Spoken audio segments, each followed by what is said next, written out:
As the centuries passed, the Silk Road continued to reshape itself in response to the shifting tides of empire, technology, and human ambition. For no road was ever fixed in stone but rather lived as a pulse of humanity, constantly redirecting, adapting, and reimagining itself. And with each reinvention came new stories of encounter that carried the essence of what it meant to be human in a connected world. When the Mongol Empire fractured, the once safe corridors of the Pax Mongolica grew perilous again, and merchants turned increasingly to maritime alternatives. Yet the memory of the Silk Road lingered, a testament to its power to shape civilization. The Ottomans, who rose to dominate the eastern Mediterranean, taxed and controlled overland trade, encouraging Europeans to search for sea routes to Asia, voyages that would culminate in Columbus crossing the Atlantic and Vasco da Gama rounding Africa.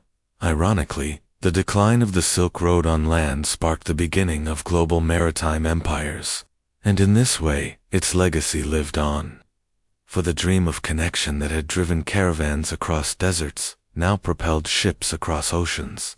But while the economic importance of the road diminished, its cultural legacy remained indelible, etched into the languages, religions, cuisines, and arts of Eurasia, where the fusion born in caravanserais and oasis towns became part of the very fabric of societies. To grasp the depth of its human legacy, one must look at the ordinary travelers, whose names rarely appear in chronicles yet, whose lives embodied the Silk Road's essence. Imagine a young Sogdian boy, apprenticed to his father's caravan, listening as his elders haggled in Persian with Arabs, in Chinese with Tang officials, and in Greek with Byzantine merchants, his ears absorbing the cadences of half a dozen languages before he was grown. Or picture a Buddhist nun traveling from India to China, her scriptures wrapped in cloth, her prayers whispered as she trudged across snowbound passes, her faith the only compass guiding her to distant lands where she would sow seeds of enlightenment. Consider the anonymous musicians who carried their lutes and flutes from Samarkand to Shan, leaving echoes and songs that would influence dynastic court orchestras for generations. Even slaves dragged along the road left invisible legacies, their songs and crafts, enriching the cultures of the towns into which they were absorbed. These stories remind us that the Silk Road was not only about the powerful, but also about the powerless. Not only about conquerors and kings, but also about children, women, wanderers, and the forgotten multitudes who stitched the great quilt of human history together with their footsteps. The intellectual dimension of the Silk Road extended beyond science and philosophy into literature and storytelling, for every caravan carried tales as much as goods. Folktales traveled westward from India, reshaping into the stories that would become part of the Arabian Nights, while Persian epics influenced Turkic bards, and Chinese romances absorbed Central Asian motifs. Storytelling was itself a form of currency, a way to entertain, to educate, and to bridge cultural gaps. Merchants told tales of faraway lands to entice customers or impress rivals. Monks used parables to teach faith, and travelers like Ibn Battuta and Marco Polo recorded observations that, whether embellished or not, provided windows into distant worlds. These narratives fed imagination across continents, shaping perceptions of the other, sometimes with admiration, sometimes with fear, but always with fascination. The Silk Road thus gave birth to a shared literary consciousness, where characters, themes, and motifs migrated across cultures, reminding us that fiction itself can be a form of cultural exchange.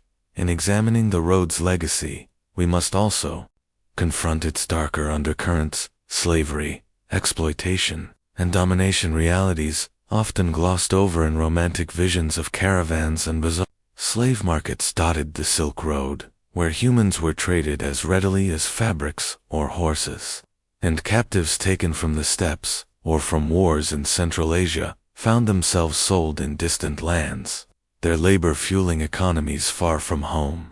Some rose to prominence, such as slave soldiers who became Mamluks, and even rulers, but most remained nameless.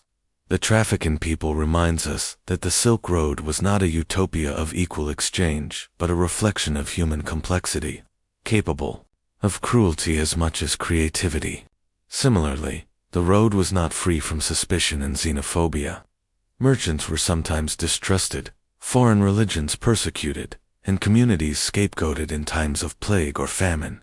Yet, despite these fractures, the road endured for centuries, proof that the human impulse to connect outweighed the forces of division. The Silk Road also left behind material traces that still stand today, silent witnesses to its grand story.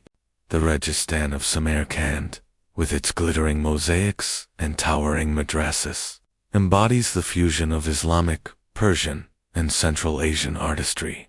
The caves of Dunhuang, filled with murals and manuscripts, are time capsules of centuries of cultural mingling. Caravanserai ruins in Iran, Turkey, and Central Asia tell of nights when travelers of a dozen nations gathered under one roof.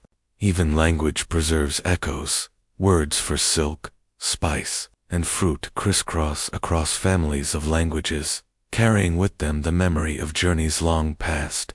Every ruin, every borrowed word, every recipe seasoned with foreign spice, is a fragment of the Silk Road's living museum. One of the most profound untold stories of the Silk Road is how it altered the very way civilizations thought of themselves. China, once inward-looking, came to see itself as part of a greater world, especially during the Tang dynasty, when foreign fashions, music, and religions flourished in its cities. Persia and the Islamic world, positioned at the heart of the road, became cosmopolitan centers of science and art, confident in their role as intermediaries of global culture. Europe, though initially a peripheral player, absorbed ideas, goods, and technologies that would eventually fuel the Renaissance. Thus, the Silk Road was not simply about trade, but about identity, shaping how societies defined themselves in relation to others. In a sense, it created the first global consciousness, a recognition, however fragile, that humanity was interconnected across vast distances. As we reflect on the Silk Road today, in an era when modern initiatives invoke its name to describe railways, pipelines, and digital networks, it becomes clear that its greatest legacy was never silk, spices, or even wealth, but the enduring lesson that human progress is born of exchange. The road taught us that religions can coexist, that knowledge thrives when shared, that art blossoms in fusion, and that even amidst dangers and divisions, the desire to connect drives humanity forward. It also taught us caution that disease can spread as swiftly as ideas, that greed can corrupt as surely as generosity can inspire, that every exchange carries risks as well as rewards. The Silk Road was thus both mirror and teacher, reflecting humanity's highest aspirations and deepest flaws. And so the untold stories of the Silk Road remind us that history is never merely about dates and dynasties, but about connections, those fleeting glances between strangers, those gifts exchanged in marketplaces, those words translated in dimly lit rooms, those songs sung in unfamiliar tongues that nevertheless stirred familiar emotions. The Silk Road was not a single road but a web of lives, woven together across deserts, steppes, and mountains, binding people who might otherwise have remained forever strangers. It was, at its core, a human story, one that continues to resonate. Today, whenever we share knowledge, adopt a new taste, borrow a word, or dream of lands beyond our own horizon, and though its caravans have long since faded into the sands of time, the Silk Road still lives on within us, for we are all its heirs, children of connection, bearers of its legacy, keepers of its untold stories.